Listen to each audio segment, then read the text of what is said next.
वो चांडाल भी श्रेष्ठ हो जाता है जिसकी जिह्वा पे हे हरि आपका नाम होता है।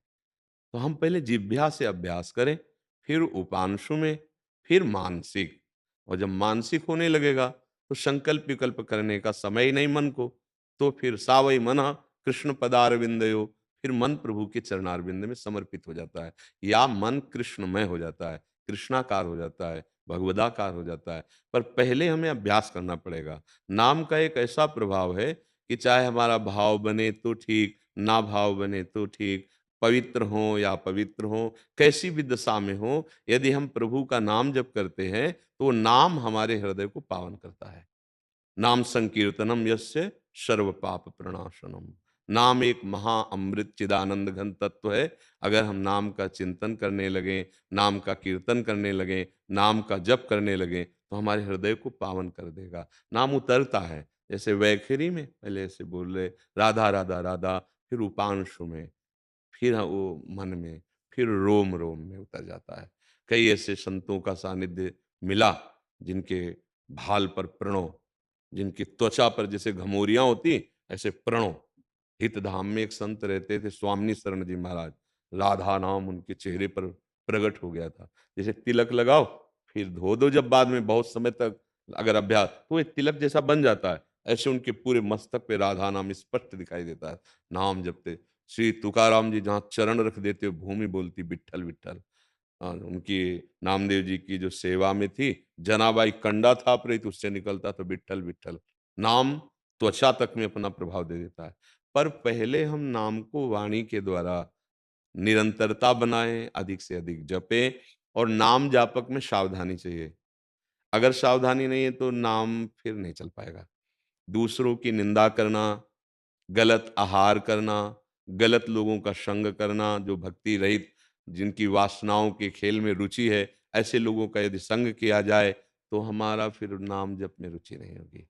नाम जप के लिए हमारा आहार शुद्ध हो, मतलब हमारा खान-पान शुद्ध हो, हमारा संग शुद्ध हो और हमारा चिंतन शुद्ध हो। अगर हम गंदा-गंदा अंदर चिंतन करेंगे, यही हमारी साधना में बाधा पहुँचा देता है। सच्चा साधक वही है, चित्तवृत्ति का विषयों में ना जाना, चित्तवृत्ति का गंदे आचरणों में ना जाना। पर प्रारंभ में इतनी सामर्थ्य नहीं रहती, पर नाम कीर्तन, नाम जप, शास्त्र स्वाध्याय, सत्संग, ये हमको सामर्थ्य प्रदान कर देंगे। समझ पा रहे हैं आप?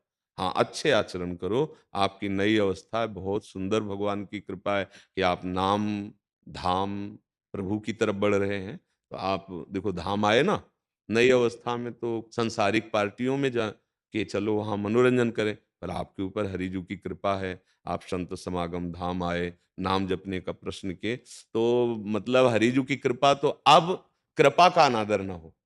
कुसंग से चाहे जितना बड़ा सत्संगी हो, भ्रष्ट हो जाएगा। देखो शौभरी जी बहुत बड़े महात्मा थे, यही हमारे वृंदावन ब्रज की बात है। यमुना में समाधि, मतलब यमुना जल को स्तंभित करके भजन में विघ्न न पड़े, भजन कर रहे, सामने देखा मछली क्रीड़ा कर रही थी, मैथुन क्रीड़ा।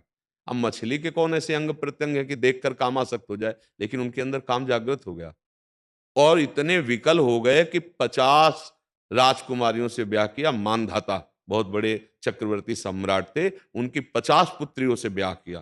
तो देखो एक दृश्य ने एक महात्मा को कहाँ जाके गिरा दिया। अगर आप मोबाइल में दृश्य देखोगे, वो तो मछली का दृश्य देखे थे।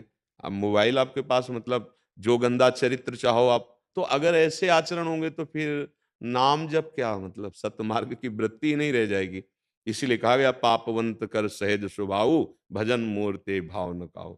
यदि आप ऐसे दृश्यों से, ऐसे लोगों से बचाव पक्ष रखकर, मिलना तो पड़ेगा, घर में ही हो सकते हैं, रिश्ते नातेदार हो सकते हैं, स्कूल में हो सकते हैं, ऑफिस में हो सकते हैं। बचाव पक्ष, हमें जितना उचित है उतना संबंध, नहीं तो अपने भगवत मार्ग को हम बचाएँ। हम वो चीज़ें ना देखें, वो चीज़ें ना सुनें, वो चीज़ें ना खाएँ, जो हमारी बुद्धि को भ्रष्ट कर दें। तो फिर कोई भी हो, लौकिक और पारलौकिक दोनों उन्नतियों में वो आगे बढ़ जाएगा। क्योंकि जो सतमार्ग में चलता है, तो जैसे बिना बुलाए नदियाँ समुद्र में अपने आप जा रही हैं, ऐसे धर्मात्मा पुरुष सतमार्ग में भजनानंदी के पास लोक परलोक की सारी सिद्धियाँ और वैभव अपने आप आने लगते हैं। इसलिए अच्छे से चलो, भाग्यशाली हो। भाग्यशाली का मतलब है सतमार्ग में चलने की भावना। आप अच्छे से चलो।